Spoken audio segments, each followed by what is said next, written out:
Thank you for coming. So this presentation is a follow-up to my earlier presentation in 2015. Are you able to hear all right? Yeah? Good. Which was on living and working with within the kink communities, and the URL for that video is on the slide if you want it. I'm presenting stage one of a research project that was designed to create some guidance for gay and bisexual male therapists about handling the challenges of living and working within the community they serve. Ethical boundary management alongside a commitment to maintaining their emotional, sexual, and relational health. I take it as self-evident that therapists have a right to express their sexuality consensually and safely, and that will benefit not only themselves, but that their clients and patients will also benefit from this. In that, they will be less likely to exploit their clients for their own emotional needs. Our professional bodies have still not been offering very much in the way of practice guidance on how to manage these complex issues. And so I think in the meantime, we need to be doing it for ourselves. So phase one of this research project, which is reported here, is an online survey that I conducted last year. Phase two will be some qualitative interviews with some of the respondents about the practical ways in which they manage their boundaries. And phase three will be an analysis of that research to then generate some guidelines based on the lived experience of what actually has been working for them. I've been, having funded this first phase myself, I'm seeking external and hopefully some philanthropic funding for the remaining parts of the project, because that's where the expense is going to be in paying researchers to interview and to analyse.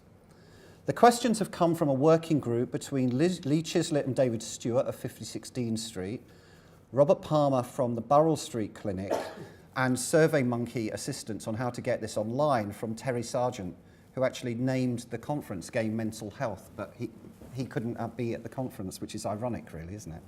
He gave us a great name via Facebook. So the survey was conducted over online over a 6-week period, asking gay and bisexual men who work as therapists or as staff in sexual health clinics and who use sex and dating apps. Grindr was used by 85% of the survey respondents, and if you're not familiar with the Grindr interface, this is what it looks like, although normally there's a few more shirtless men or blank boxes on the screen. In terms of age, we can see that most of the people were in the 26 to 55 age range. In terms of profession, most people were counsellors and psychotherapists. There were a couple of other sexual health staff, but that's really where most of us were gathered. How long have they been doing the work? 60% of the respondents have been in practice over 5 years. Which gay apps do they use? Great. I've said 85% have been using Grindr, and Scruff was the next most popular at 47%. I asked a question, do you have a face pic on your profile? Roughly half of the people responding chose to remain anonymous. A bold 55% show their faces. And for me, there is a bit of a tension about whether one writes a fairly bland and discreet profile text, but puts a clear face pic on it, or whether you actually say what you're looking for, because you might be looking for things that are a bit more transgressive, and then protect your identity from your clients and your colleagues by not putting your face on your profile. Showing your face does perhaps mean that you're less likely for clients to inadvertently message you and could be seen as good modelling. However, sex-negative clients might be quite judgmental if they see their therapist online a lot, by their definition of what a lot means. So it's really not an easy decision. When using the apps, do you mostly approach others or wait to be messaged? And 53% both message and wait to be approached.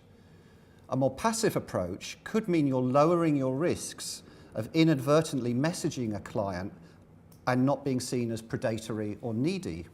And they're interesting value judgments I'm making there, I'm aware of that.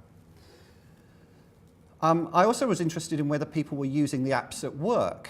Somewhat surprisingly, half the people used the apps when at work, probably in their lunch hour. Let's assume they're being professional about this. But Grindr continues to deliver messages after you log out and has that very noticeable alert tone, which can be quite distracting. And even when you log out, you may appear on the grid for the next couple of hours. And so messages can be delivered at any point. Logged off doesn't mean the end to the intrusion. 74% of the respondents continued to receive messages at work after they logged out.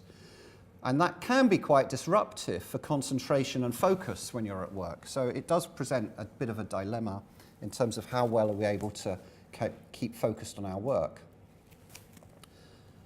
On average, being contacted by a client or a colleague on an app has happened around 3 times for our respondents. So it seems really important to have thought through how to handle this in advance of it happening, and to anticipate that it will happen. This was a quote from one of the respondents. I once saw my psychotherapy supervisor online on Grindr and text me his pic, etc. I answered first, then thought it's inappropriate and he doesn't know who I am, so I deleted him and stopped chatting. The frequency of meeting a client or a colleague in a real-life sexualized context is likely to happen about 1.7 times for our respondents. Many respondents were fairly comfortable with running into colleagues in sexualized contexts. They were generally less comfortable when they met their clients there, unsurprisingly.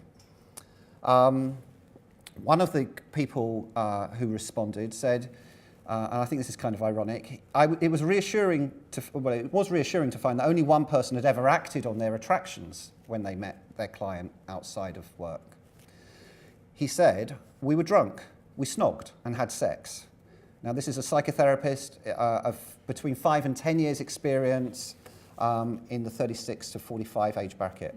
And what was ironic for me was at the end of the survey, when you get that point where you can say anything else, he said, I'm not sure who designed this survey, but it sounds like they sleep around a lot.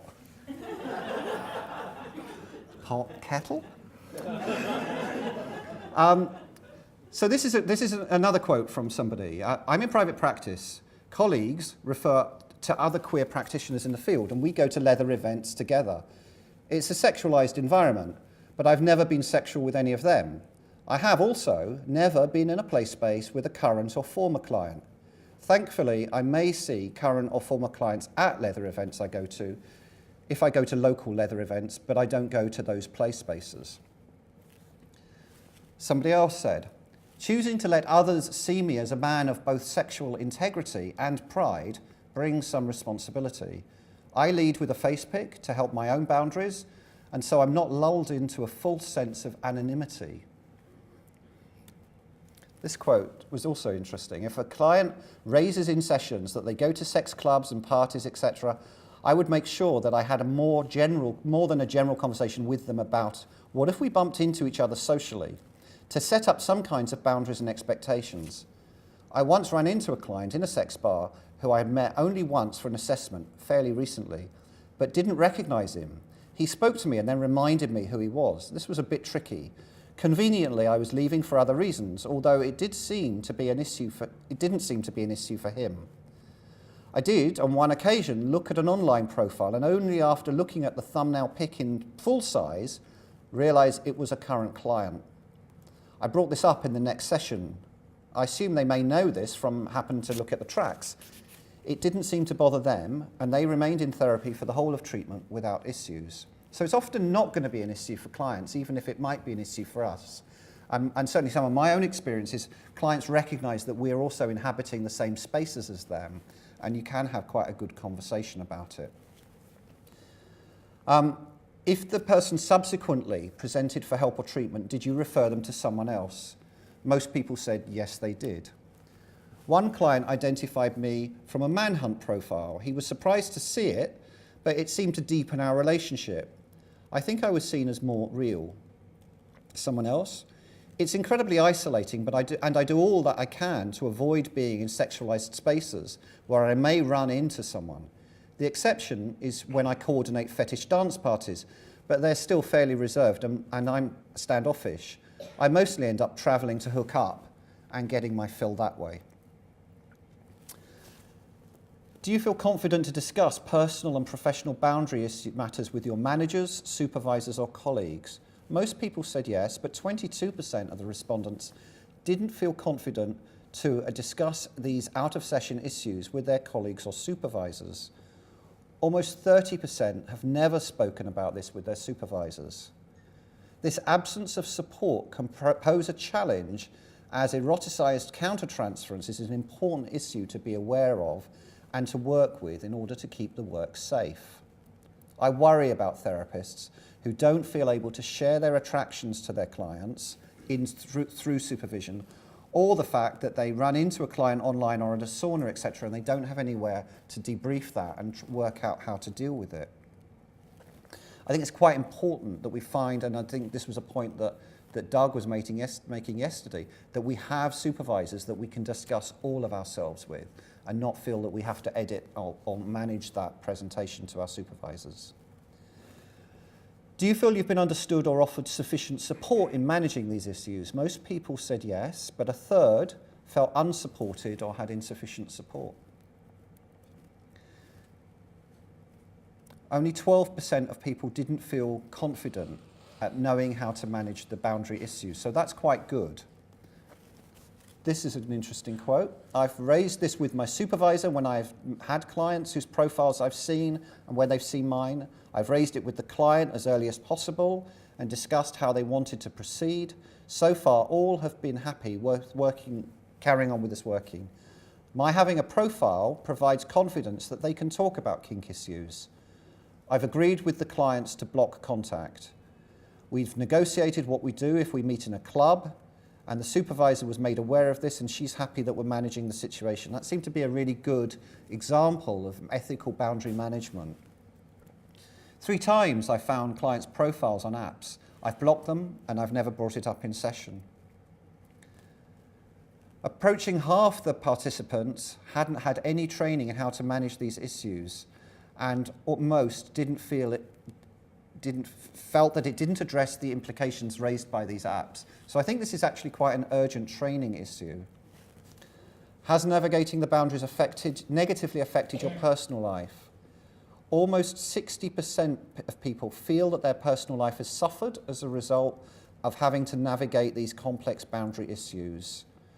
With almost everyone who answered this question withdrawing from the social or dating scene. And that raises questions.